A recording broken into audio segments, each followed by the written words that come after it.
오늘의 주제는 갈등에 어떻게 대처해야 하는가입니다.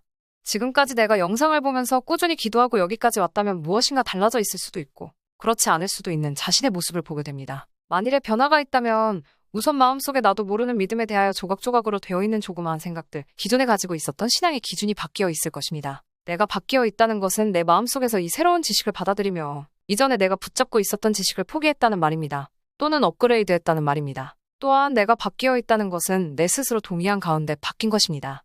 누가 강제로 협박해서 바뀐 게 아니라 스스로 바뀌도록 선택한 것입니다. 즉, 새롭게 알게 된 이 지식이 옳다고 스스로 판단한 것입니다.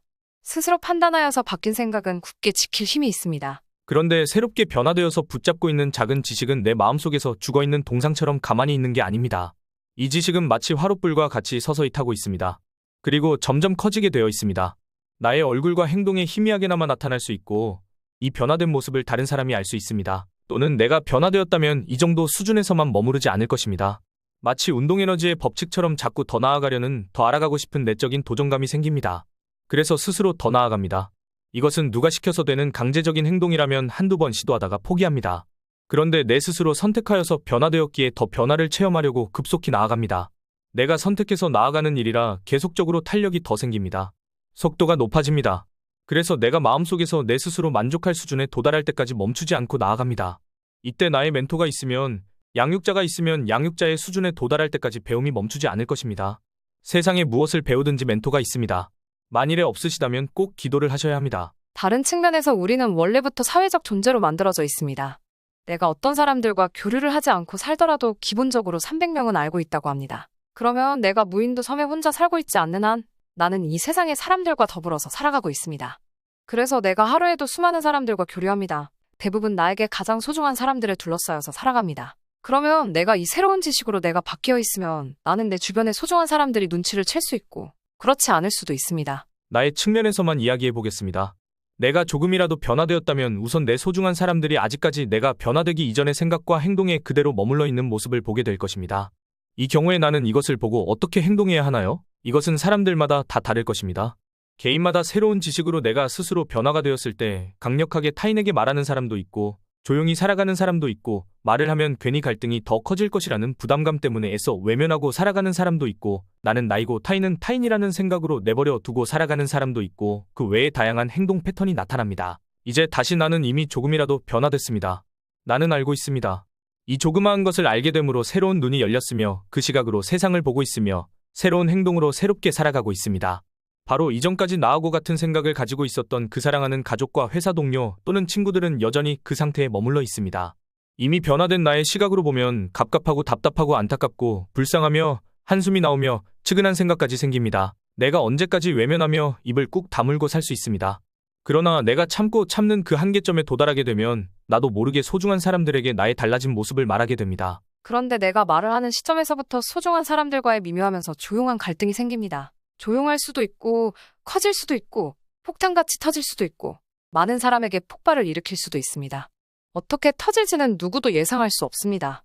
소중한 사람들과는 이성으로 서로 묶여있는 부분보다는 감정으로 서로 묶여있기 때문입니다. 나도 이성으로 말을 하기보다는 감정을 앞세워 말을 하게 되어 있고, 사랑하는 사람들도 이성을 앞세워서 듣기보다는 감정을 앞세워서 듣기 때문입니다. 그러므로 가장 다투기 쉬운 관계입니다. 그런데 많은 경험으로 본다면 조용하고 아름답고 평화롭고 획기적인 나의 변화이고, 나의 소중한 사람들도 이 지식으로 나와 같이 변화가 되었으면 좋겠는데 라는 단순한 마음가짐으로 내가 말을 하는데, 나의 포지션에서 어떻게 말을 하느냐? 그리고 상대방을 어떠한 자세로 대하느냐? 상대방과 대화하면서 또 어떠한 자세로 대하느냐? 상대방이 필연적으로 대꾸하거나 반대하거나 대항하거나 꾸짖거나 깎아내리거나 빈정대거나 화를 내거나 할 때 내가 어떻게 대응하느냐?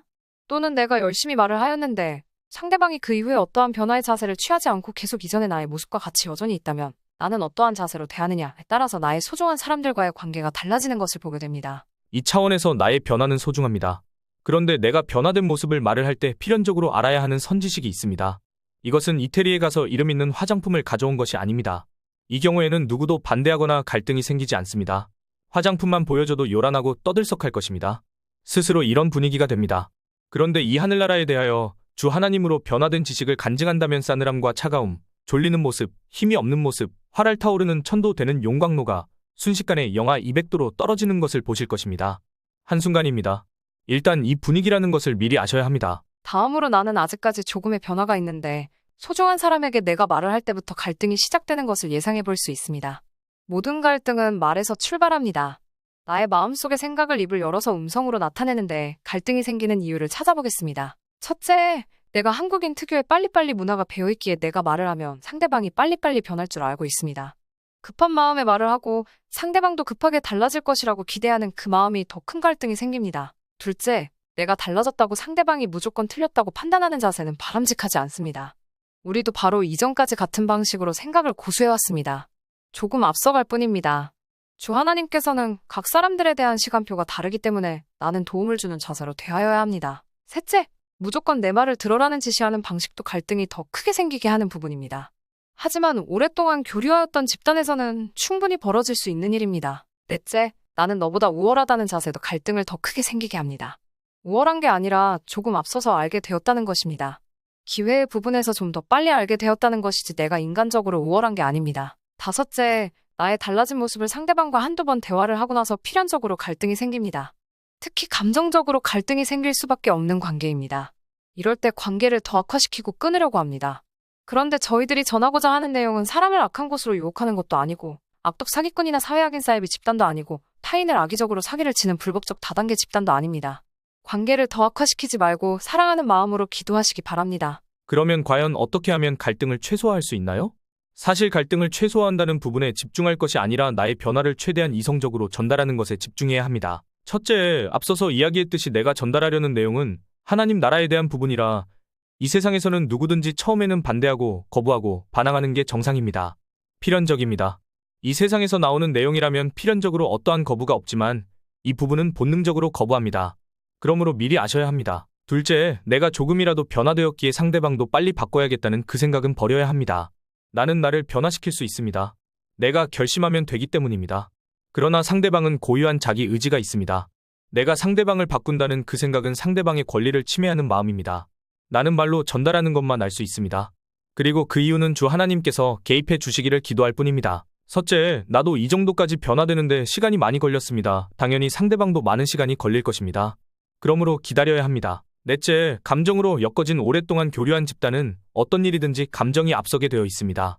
그러므로 정보의 전달에만 집중해야 합니다. 다섯째, 전달할 때 자세는 조용하게, 안정감 있게, 부드럽게, 세밀하게 말할 필요가 있습니다. 그러면 나는 내 주변의 사람들이 반대하고 저항하기에 또 다른 내 마음속에서 갈등이 생기게 됩니다. 내가 이렇게 가는 게 맞는 것인가? 계속 가야만 하는가? 내가 왜 가족들이 반대하는데 뭐가 그렇게 잘났다고 더 가려고 하는가? 이외에 다양한 생각이 들 것입니다. 그래서 이 타이밍에서 저는 또 다른 비유를 하나 제시하겠습니다. 마치 지금은 내가 빨간색 신호등에서 정지하고 있는 운전자처럼 서 있습니다. 앞으로 나갈 것인가? 유턴해서 뒤로 갈 것인가? 오른쪽으로 갈 것인가? 나의 사랑하는 사람들이 나의 변화된 모습을 보고서 같이 가기를 원하는데 반대하면서 급기야 싸움까지 된다면 나도 포기할 것인지 내가 가는 길이 맞는 것인지 나 스스로도 갈등이 생길 것입니다. 내가 가는 길은 조금은 외로울 수 있습니다. 그러나 겨우 이 정도 수준에서 멈춘다면 나는 주 하나님의 나라에 대하여 조금만 알고서 거기에 머무른다는 말입니다. 마치 에베레스트 산에 가기 위해서 가이드와 함께 이제 한 발짝 가다가 멈춘 상황입니다. 이제 또 한 발짝 앞으로 나아가면 또 다른 세상이 열립니다. 그리고 또 한 발짝 가다가 보면 어느 날 나도 모르게 정상에 와 있게 됩니다. 오늘은 내가 아는 것만큼 내 사랑하는 가족과 친구에게 말을 할 수밖에 없는 상황이고 갈등이 생길 때 어떻게 대처해야 하는가를 조금 생각해보는 시간이었습니다. 지금까지 시리즈로 진행 중인 내 안의 교회 복음 메시지였습니다.